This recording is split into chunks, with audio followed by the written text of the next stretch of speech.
Of Retro Rugby. Hi, I'm Paul, the guy behind DrivingMaul, your best place rugby predictions and opinion. And we have no rugby to do predictions about, and there's very little rugby for us to do opinion about. So what we're doing is we're going back in time, taking you to some classics from the past and having a chat about them. So the other night we had a chat about the Crusaders versus the Sharks at Twickenham, the only Super Rugby game to ever take place in Europe. And tonight we go further in that 2011 season, to the end of the season, to the grand final where the Reds took on the Crusaders in, I've gone blank to whether, in Suncorp Stadium up in Brisbane for that on that night. And to join me to go through that, you will see I have Shane with me. How are you doing, sir? Good, thanks, Paul. How are you? Not bad at all. I see. Is that a no? It's not a Reds jersey, is it? But you are a Reds supporter. Absolutely. Oh my word! And, no. And that voice you can hear, but the picture you can't because he's driving at the moment. Yeah. Safe podcasting, John. We have we have John O'Connor joining us yet again. Thank you, John. Hi guys, good to be with you. So, 2011, the year that the Crusaders went on the road because of the Christchurch earthquakes, which meant that their stadium was damaged beyond use. And obviously, they also lost their round 2 game against the Hurricanes because of a second earthquake, and that got nilled 0-0. But I say they played all their games away. Even some of their home games, like against the Hurricanes, they played in Napier, which was actually a home game for the Hurricanes. So, yeah, it was an amazing achievement by the Crusaders just to make the final more than anything else, wasn't it, John? Oh, it was absolutely incredible achievement. And to my mind, even though they lost the game that we're looking at now, that team, I believe, was the greatest team that we've seen in Super Rugby the last 23 seasons, that 22 and a half, if you consider where we are in so far this year, because their achievement was just off the charts. Remembering that from the moment of the earthquake, they never played at home.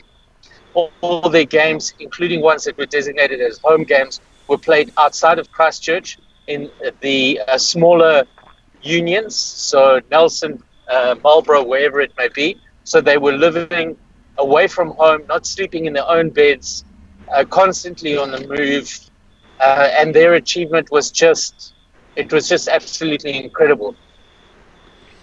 And when you say it was incredible, they did still lose 4 games during the season and have that result against the Canes was designated to draw as well. And you must have come into this game with a bit of confidence, Shane, because the Reds had beaten the Crusaders 17-16 earlier in the season. By a point, I think, with the drop goal missed after full time from the... I beg your pardon, Quade Cooper kicked a penalty goal just before full time in that previous game. A game that was played at a crackerjack pace, and certainly it was going to be no different when the Reds and the Crusaders met again a few weeks later.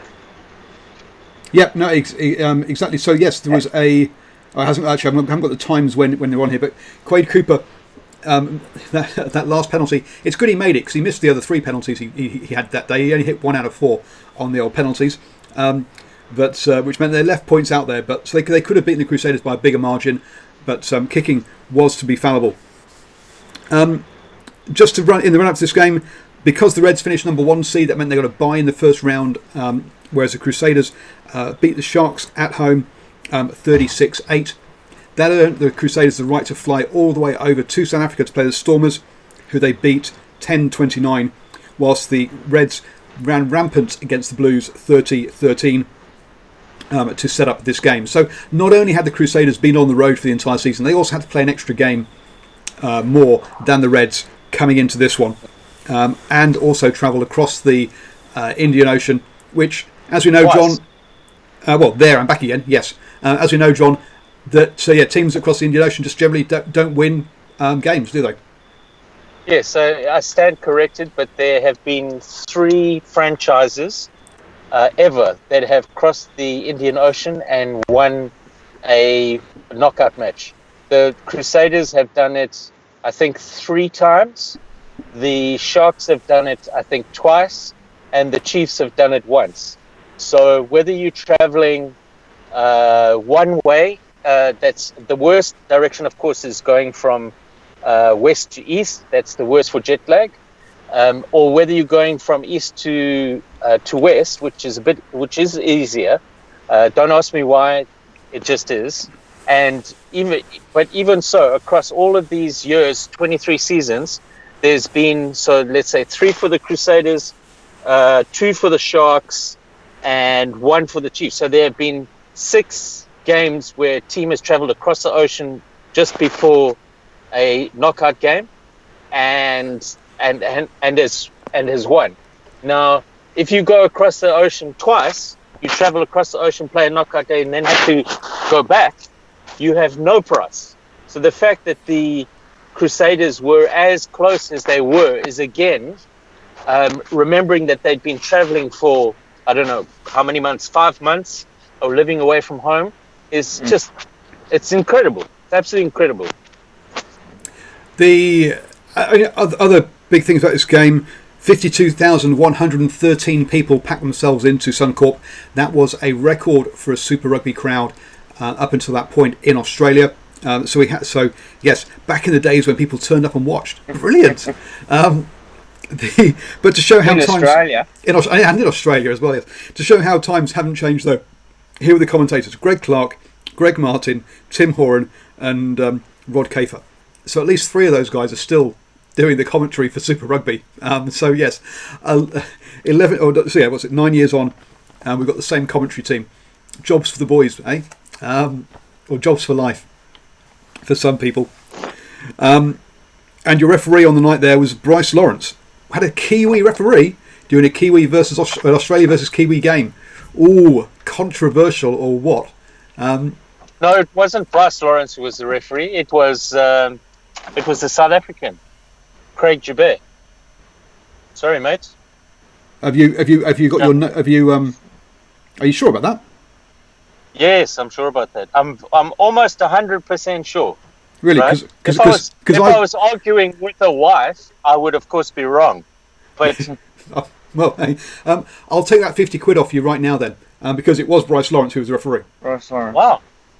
Oh, it was too. My bad. Sorry, boys. Beers on John, fantastic. So I'll have forgotten by the time I see him again, because obviously we've got 4 weeks in isolation. But anyway, so yeah. Hit you 50 bucks. You still owe me beers, mate. Yeah. So yes, we've got Stephen Harris in the live chat. Great to see you, Steve. There, yeah, saying that. Look, the one Super Rugby team where the travel factor does go out the window is the Crusaders. Yes, they are the best at travelling. That is very true. Just for those of you, I had a chat with Lima Sopawanga this morning. Go over to DrivingMaul.com and you can see my interview with him. And one of the things I talk about with him is the difference between travel factor of playing in New Zealand as opposed to playing in the UK. So go and have a listen to my interview with Lima Sopawanga over at DrivingMaul.com. So that's how it all started. And the Crusaders were in grey, and the Reds were in red. So thankfully we didn't have a shirt clash as we have seen in previous games, which is good. And one of the things I think we'll see during this is the refereeing was definitely changed, because we saw Whitelock just early on stood well offside, stand up, pick the ball up and just run off, and the referee just ignore it and not realise he was stood in an offside position. The refereeing in those days, and we talked about it during the game on the other day, was cards and things. A lot of things got missed back in the day, didn't they? We didn't have the TMO getting involved in catching everything, so there's a lot more going on off the ball, I think, than there is nowadays. Shane. Well, I can remember just a year later, because you've mentioned that, the Wallabies played Argentina at the Gold Coast, and the TMO not being there, and the referee even the touch judge did not realise that in one of the Argentinian tries, there was a foot and touch. So some of the even basic things back then got missed. I remember later in this game, Radiki Samo got caught for a high tackle, which was seen by the assistant referee. So, Torrance wasn't always didn't have the greatest of games. No, he didn't. And I think in the first half it seemed like the Reds couldn't do anything right, but then in the second half the Crusaders couldn't. So he evened himself up over the game. So that's good. Let's just be aware of the fact, and I've been properly corrected that it was Bryce Lawrence. That Bryce Lawrence is, let's say, he didn't finish his reffing career with the greatest of reputations when he managed to referee a quarterfinal in the 2011 World Cup, where for some reason, what is Mr. Popeye, the open side flanker for the Wallabies? Help me, boys. Pocock. Pocock, there we go. Pocock the Popeye with the huge biceps.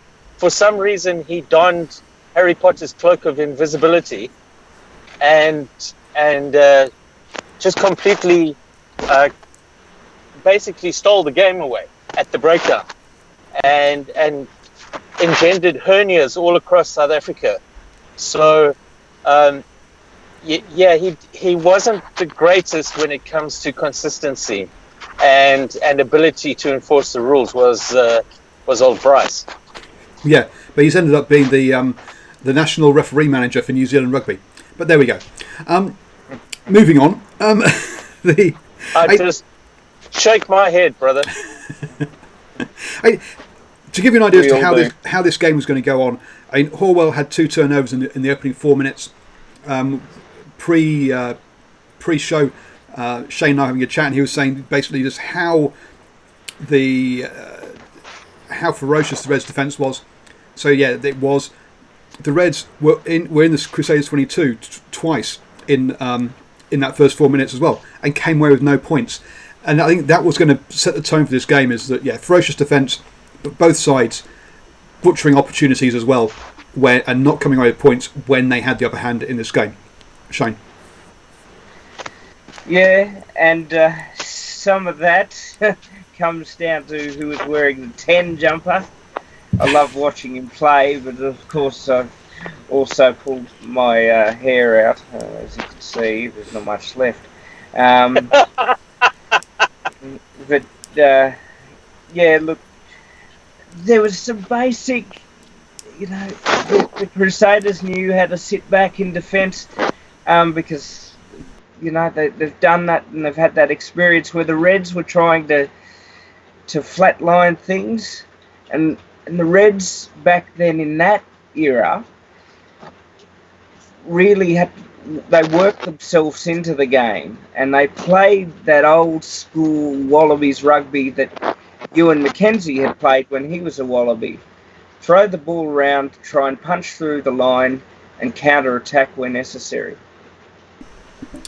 Yeah, and in the first half hour, we only had one scoring opportunity, and that was Dan Carter missing a penalty. So yeah, it's 0-0 in the first half hour.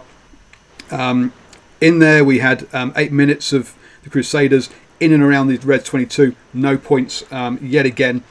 The turf was lifting up off the floor. They'd only laid it like a couple of weeks beforehand, and so we had stoppage time while the ground staff came on and tried to fix the turf. How amateur! But the one area that the Reds were struggling in was the scrum. The lineouts, both sides were making an absolute mess of it, but the Crusaders got the upper hand in that scrum. And what I've not actually talked about the two teams. So let me just run through the actual lineups of the two teams, because I just realised I haven't mentioned it. Got it in front of me now. Yeah, so for the Reds we had Ben Daly, Saifa Inga and Greg Holmes in the front row, with Rob Simmons and James Horwell with the locks. Higginbottom, Robinson and Samo were the loosies. Genia and Cooper running things for the Reds, with Tapai and Fainga in the centres, Digby Iwani, Rodney Davis and John O'Lance were the back three. Coming off the bench, we had James Hansen and Guy Shepherdson. Remember, only one prop on the bench in those days. Adam Wallace Harrison and Jake Shorts were the other forward replacements. And Liam Gill. Then you had Ian Pryor and Will Chambers were the backs replacements. So just 2 backs replacements on the bench. That scrum had to put up with this team for the Crusaders: Wyatt Crockett, Corey Flynn, Owen Franks, Brad Thorne, Sam Whitelock, George Whitelock, Richard McCaw, and Kieran Reid. So essentially an all-black pack. Andy Ellis and Dan Carter were running things with Sonny Bill Williams and Robbie Fruin in the centres. Zach Guilford, Sean Maitland and Tom Marshall were the back three. Coming off the bench, Quinton MacDonald, Ben Franks, Luke Romano, Matt Todd. So 3 more All Blacks coming off the bench for the forwards. We had Fota Leahy, Matt Berquist and Ryan Crotty were the backs, the backs replacements. As we've already mentioned, Ewan McKenzie was coaching the Reds and Todd Blackadder coaching the Crusaders. But yes, that's just one. Daly, Fainga, Holmes, with Simmons and Horwell. Yeah, that front five had a torrid time at scrum time against Crockett, Flynn, Franks, Thorne, and Whitelock. They weren't the only front five that would have a torrid time against them, but yeah, they did struggle. Then, just on the half-hour mark, Owen Franks decides that he will push down with his elbow arm onto the Red 7, Bo Robinson's head on the floor. In these days, that would have been a strike to the head and would have been a straight red card. In those days, they looked at it and decided that there wasn't much in it. And you're just looking at it going, oh my word. George Best. Go on, John. Old Georgie Best type tactics.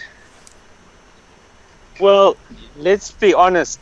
In that period, probably 09 to somewhere around 12 or 13, and it was the time that Graham Henry was in charge. It kind of changed when Shag Hansen took over, but both the Crusaders and the All Blacks were, let's say, adept at all sorts of skullduggery. I even remember one of your compatriots, mates, an Aussie, producing a YouTube clip of Crusaders standing up on the wrong side of the ruck, taking people out on the other side of the ruck, just obstructing, lying in the wrong place. It was quite a piece of damning video evidence of how clearly they were employing all sorts of skullduggery tactics in order to just niggle and to slow down and to hinder all the time. Hazard a guess who that was? Well, it was mostly the four. So it was Crockett and Franks and Co. Yeah, Wyatt Crockett. Richie. Wyatt Crockett definitely is. I remember him swinging a punch into an English player from behind in a test match. You're like, look, come on. I mean, there's throwing punches, and then there's throwing punches when the guy's not even looking. So he definitely had. He had previous. We've already talked about Franks as well. So Carter then was over the ball. Quade Cooper, and this was full on matador stance, kicking era Cooper as well, with his arms way out, and you're like, what are you doing? It all looks really ungainly, but hey, the ball went over, and it was 3-0 after Carter got caught in a ruck. And what's Dan Carter doing in a ruck anyway? I mean, that should be a penalty offence straight away. But typical Crusaders. Imagine how excited the forwards were for the Reds when they saw him in a ruck. So, here we go. We got a chance. Here we go. I tell you what, in the old days, he'd still have the scars. Well, yes. He got done for going off his feet at the ruck. I can't remember the guy's name, but it was a Scottish fly half in the time of Jim Telfer, and he said, he never knowingly made a tackle. He said once we were playing Argentina, and their player had made a clean break, and I figured out exactly how I would sidestep out of his way so I didn't tackle him. Unfortunately, he sidestepped at the same time and ran into me, and I tackled him just short of the line. Jim Telfer ran past going, "Good tackle." It was you! It reminds me of a story from J.P. Peterson. I saw him in a panel discussion, and he was with a bunch of Sharks players, and he'd already had a legendary reputation for defense. And they asked him who was the hardest person to tackle, and in his career so far. And he said, well, he told the story about playing a pre-season warm-up game at Sun City, which is a famous resort in South Africa, and they were playing against the Bulls pre-season. And he said it was him, and then 50 meters behind him, the try line, and nobody else. And Bucky's Butler was coming with the ball. And he looked at it. And he said he looked at Bucky's and he thought about it. And then he decided it's a long season.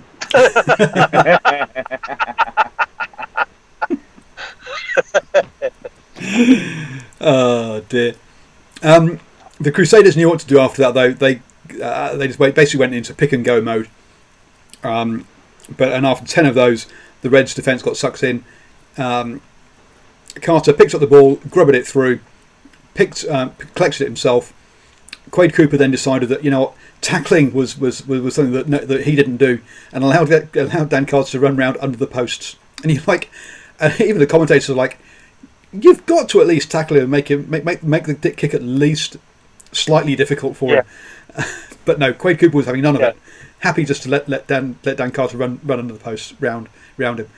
Once he was once he was over the goal line. Look, I'm a firm believer that at certain times you've got to make certain decisions in certain sports. Like certainly, if you're a quarterback of a team and he's in the NFL and you throw a interception, your team needs you more than they need you to make that final tackle to stop a touchdown, right? But if you're playing in a final, right, and your team has never won a Super Rugby title. In fact, only the Brumbies had ever won a title for an Australian team. Yep. And you can't even be bothered to try make a tackle. I'm sorry, that's just not on. And we're talking about fly half on fly half here. We're not talking Quade Cooper having to take on Brad Thorne or George Whitelock. But no, this was just.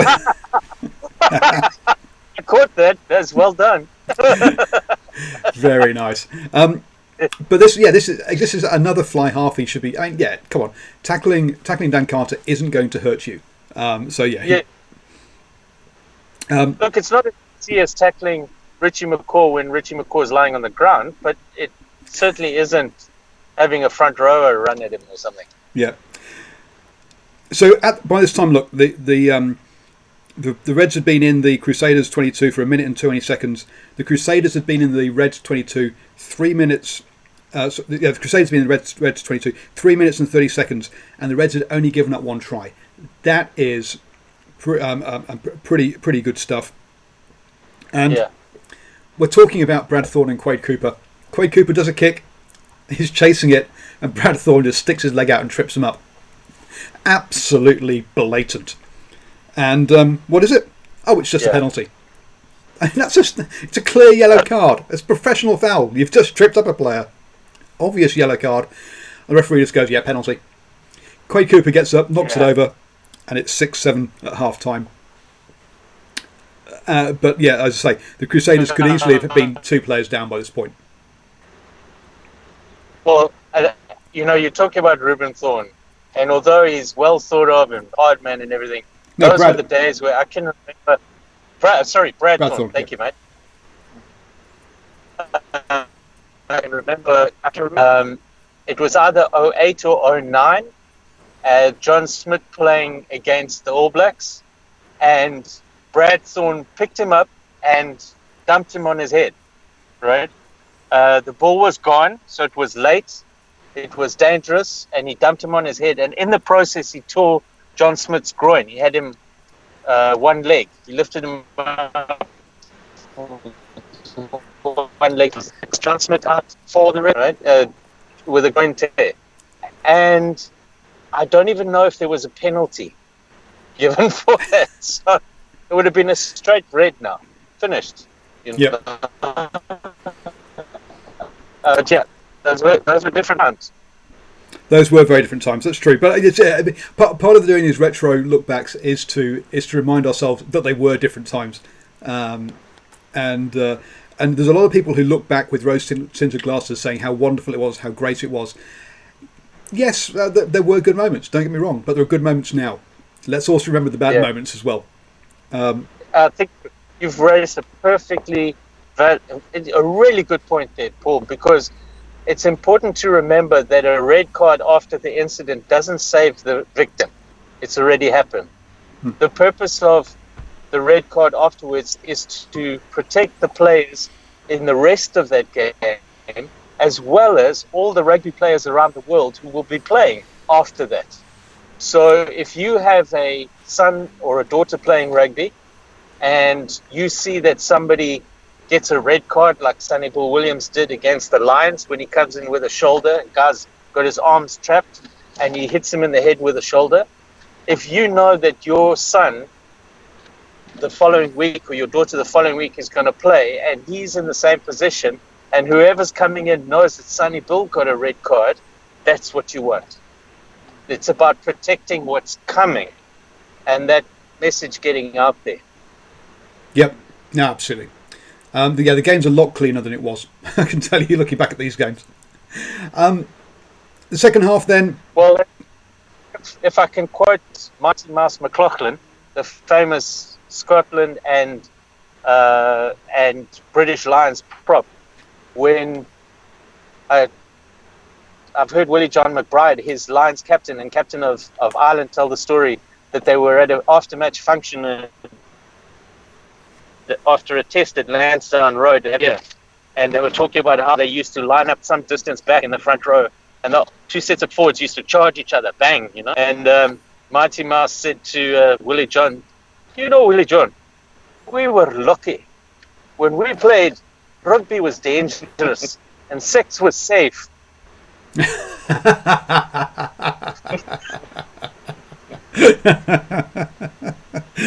Oh, dearie me. Anyway, into the second half. We had Frewer making a break, but Maitland just couldn't collect the offload. That was a chance gone. We had Cooper making a break, throwing a ball that Rod Davis doesn't pick up. We have Rich McCaw just stopping a break by Ben Tapai with a critical ankle tap. It was really kicking off in the in that point. Digby Iwani then knocks on from a scrum, and Brad Thorne. The ball goes out to Brad Thorne. He's got 4 players open outside him, and he decides to bash over the try line himself, and gets held up. Absolutely butchered a massive overlap, but the TMO can't find any angle where we can see the ball, so the referee's on-field decision stands, which is held up. Right. We get a scrum penalty from that next one, and so the Crusaders go for 3, and it's 6-10, but it should easily have been 6-14 at that point. But the Crusaders just were not executing on the night.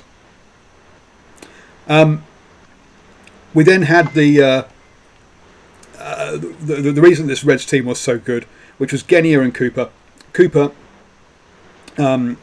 sets it up. Genia makes a lovely break, gives it to Digby Iwani, who just goes outside Sonny Bill Williams, outpaces him, and scores.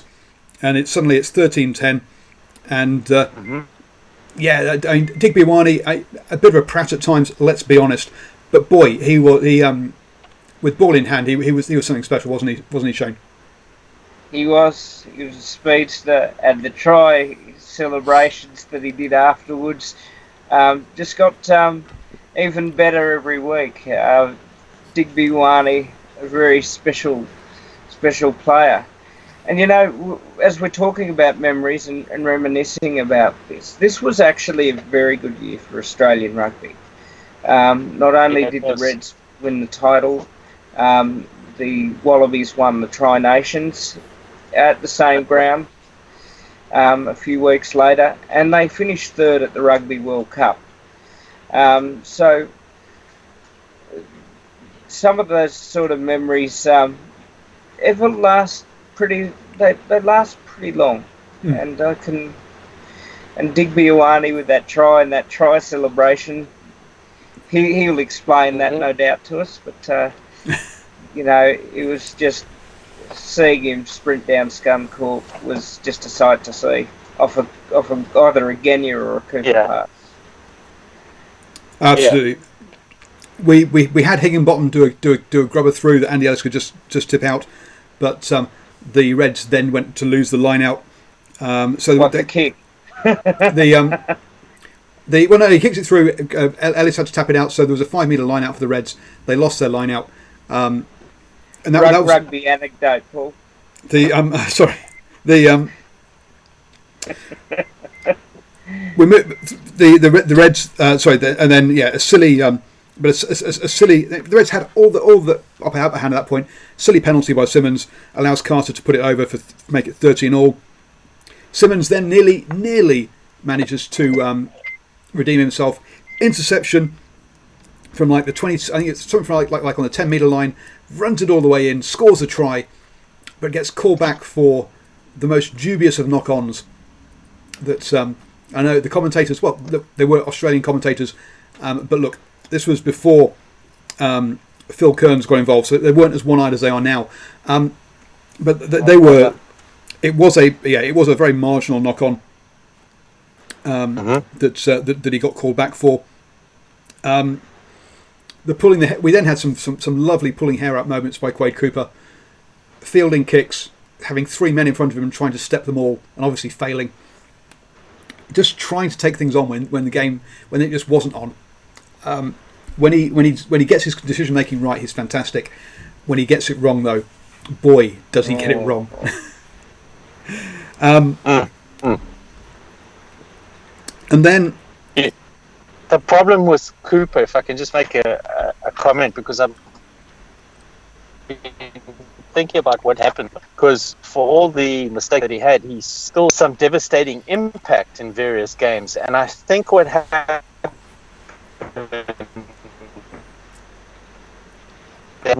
with plenty of video analysis, they figured out his tells, where he was going to step, when he was going to step, which direction he was going to step, and he no longer beat the first or second tackler consistently, right? So I think once he lost that and they'd figured him out and he didn't add any differences to his pattern of stepping, then the combination of not being able to bring that ability to beat, when you married that with all the mistakes, it just, that was it for him.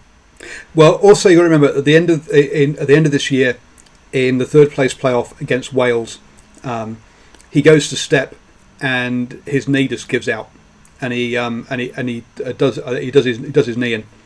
And post 2011, after this, his step was nowhere near as dangerous as it was prior to this year. Could be it. He blew his knee out later this year. That could be it. I'm not. Yeah, game tape obviously also helps as well. But yeah, he definitely was never the same player after 2011.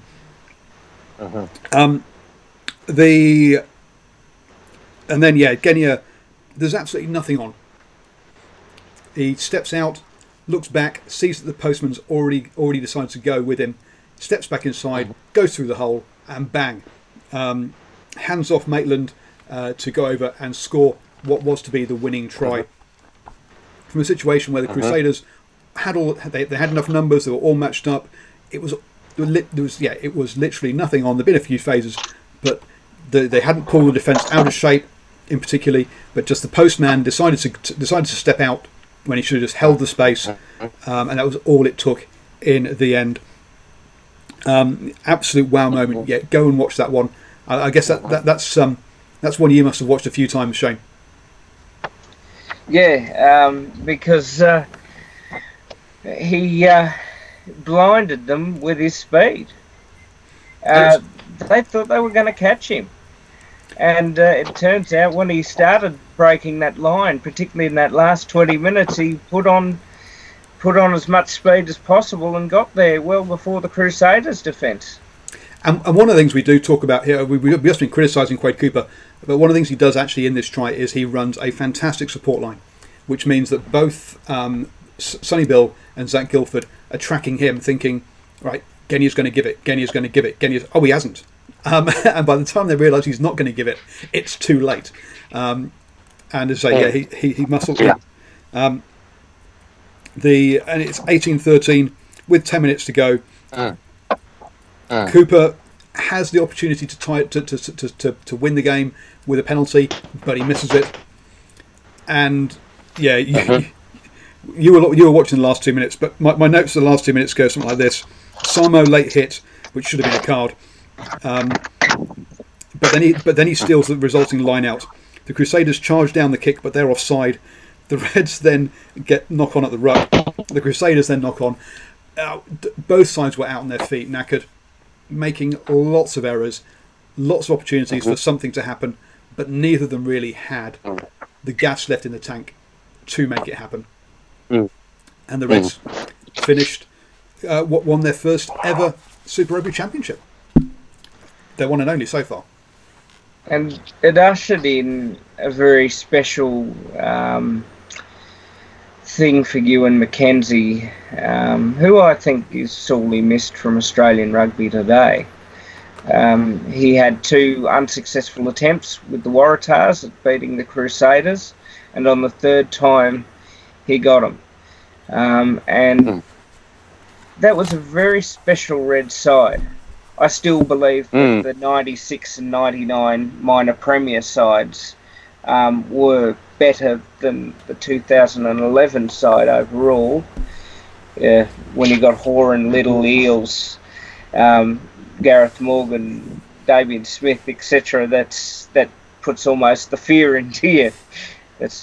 But there was something about what the Reds did, and 2 years earlier they were in turmoil. Crowds weren't coming to games.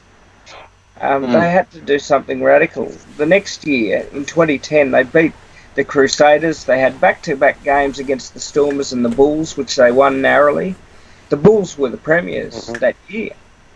It was the beginning of something, and the build into 2011, and what was probably one of the better years in Australian rugby that I can certainly remember too. But I guess then the question is, why did... Sorry, go on, John. I was going to say, you mentioned the fact that they came third in the 2011 World Cup. The French did what French do and pitched up for the final out of nowhere. But overall, I think there was a better team than the French. So although they finished third, the stronger of the opponents that made it to the semi-final. For the All Blacks, at least. Yeah, and this Red side, the following season went on to finish top of the Australian Conference again. Third seed, even if they had less points than 4th, 5th and 6th. Losing to the Reds in the quarterfinal. Sorry, losing to the Sharks in the quarterfinal at home. So it's not like the following season they just disappeared off the map. They did stick around for a couple of years, but then essentially, I've gone blank. McKenzie went off to coach the Ewan McKenzie went off to coach the Wallabies, and yeah, the Reds have kind of and spent several years just trying to find a coach. Let's be honest. With and leadership at the top, unfortunately, meant that they didn't manage to grow this into being a 4 or 5 season kind of legacy. It stuck around for about 1 season, and then they slipped away. Obviously, not helped by. Sorry, someone's calling me. Sorry, obviously not helped. Not helped yes, by the injury to Quade Cooper, etc. Yeah. But yeah, they didn't really manage to build on this on this final win. A bit like the Waratahs didn't manage to build on their final win either. There seems to be a bit of a thing in Australia that they get it right 1 year, but they can't get it right for several years on the trot. It does seem to be a problem, unfortunately, for them. Yeah. This is why I think we look, and I want to make it's really clear. Not a Crusaders fan.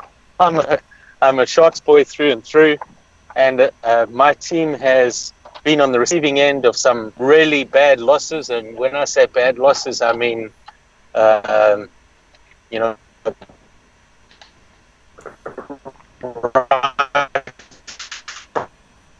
from try scoring in the final that the Crusaders won for their first victory in the tournament way back in like 97, something like that, 97, 98 maybe. But Okay. what is absolutely incredible is the legacy of success that they have. It's just extraordinary how they have managed to make the knockouts and progress to those rounds for so many years. Even when Todd Blackadder was supposedly not winning them any trophies, he was still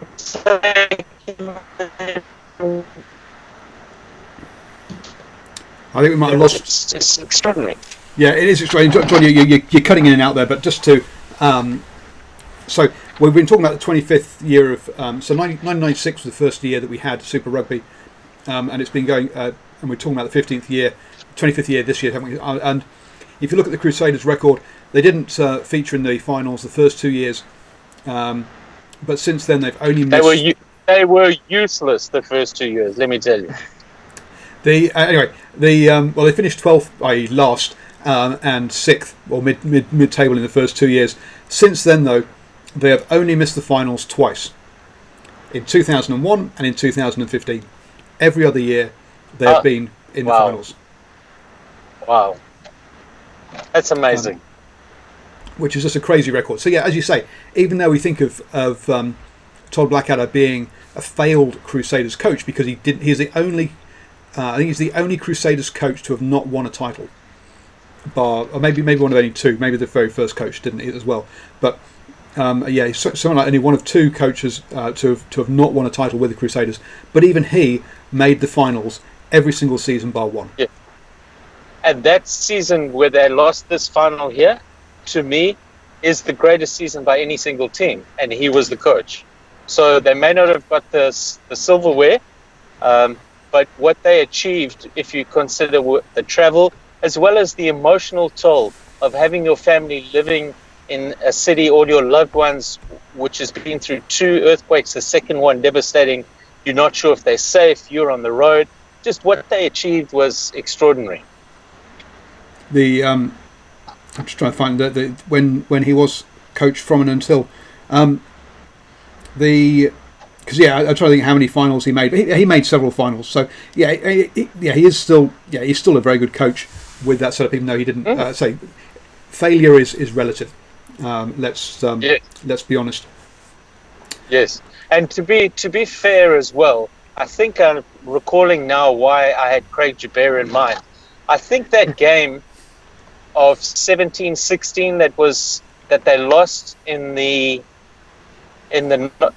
round robin phase. Yep. Is it that game that Craig Jabber gave the dodgy penalty against Richie McCaw that allowed the Reds to? Is that the kick that Quade Cooper put over to win 17-16? And if they had won that game, like they should have, because it wasn't actually a penalty.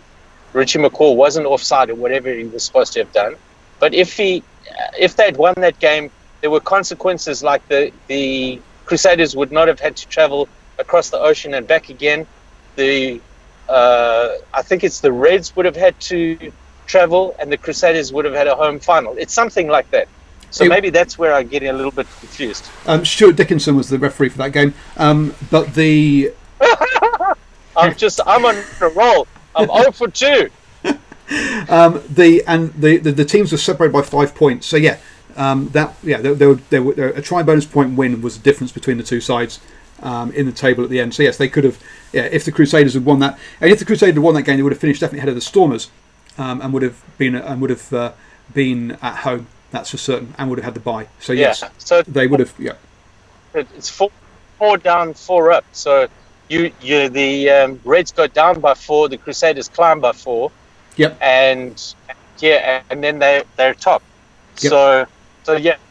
So if you look at the whole package, the whole story of that season needs to be seen in its entirety. That is not saying to our good Reds, a fan over there with the most magnificent Aussie accent. Thank you. It's not saying that Reds team wasn't a very good team. It certainly was, and I wonder what happened to Digby Ioane. Well, he was one of the 3 amigos that it was him, Cooper, and O'Connor, who were Beale? And Beale as well, who were basically the reasons that Dingo Deans didn't have much success. And I think Digby Ioane was the first one that he could actually get rid of. They were not very professional off the pitch, I think is a nice way to put it. What's your take on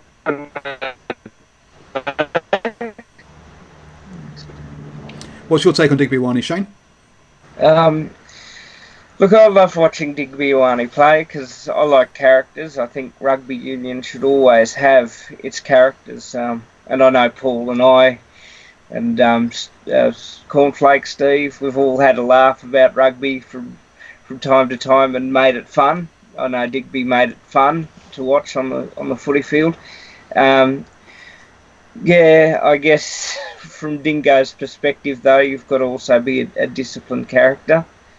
But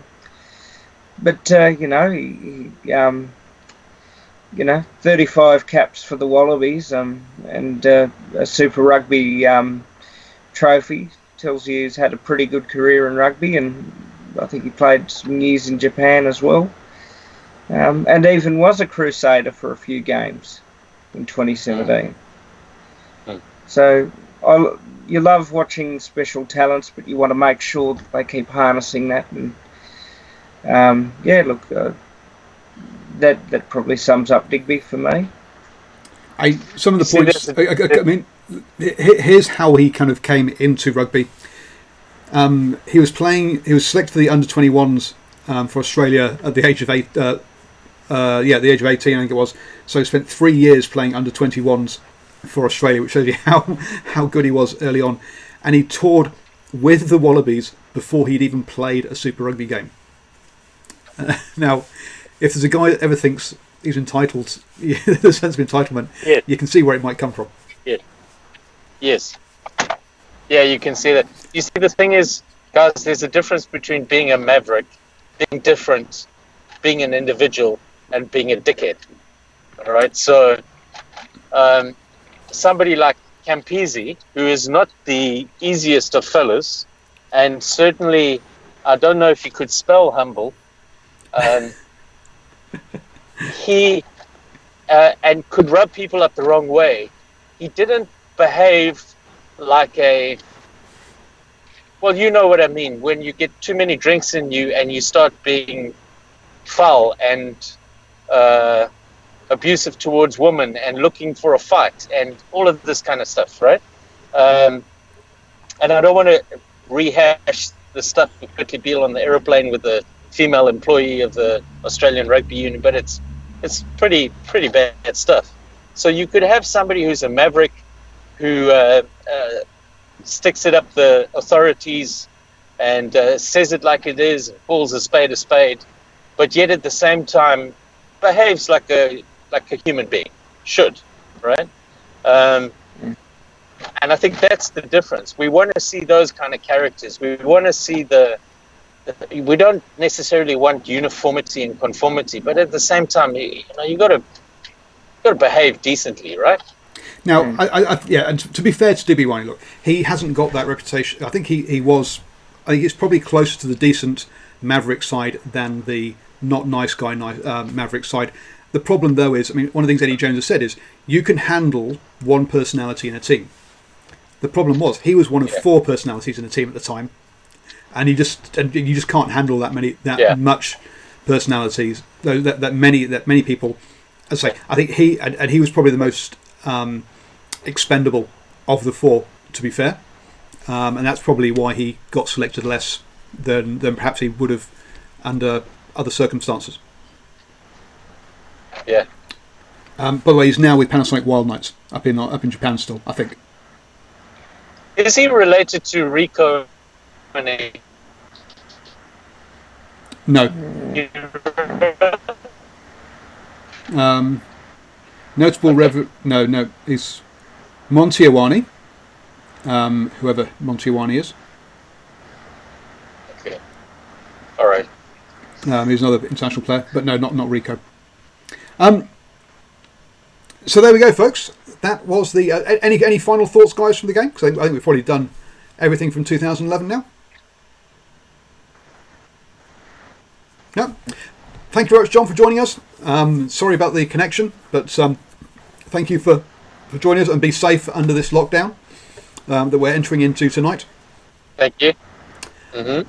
Shane, thank you very much for joining us. Sorry, go on, John. Sorry, Shane. Is Shane still with us? Yep. Shane, can I just say that you sound exactly like one of the Aussie rugby commentators, and I just can't place who it is. Well, we'll have to. We'll leave that one. He's frozen, so he may not be with us anymore. Thank you, Shane, very much for your time, for joining us and sharing your memories of this game. I will be back tomorrow at 11 a.m. New Zealand time, where I'll be looking at Canterbury versus Wellington, the NPC final from year 2000. So join me some more Retro Rugby tomorrow morning at 11 a.m. Thank you everyone for watching. Head over to DrivingMaul.com, as I say. Have a watch that interview with Lima Sopawanga, and thank you everyone for watching.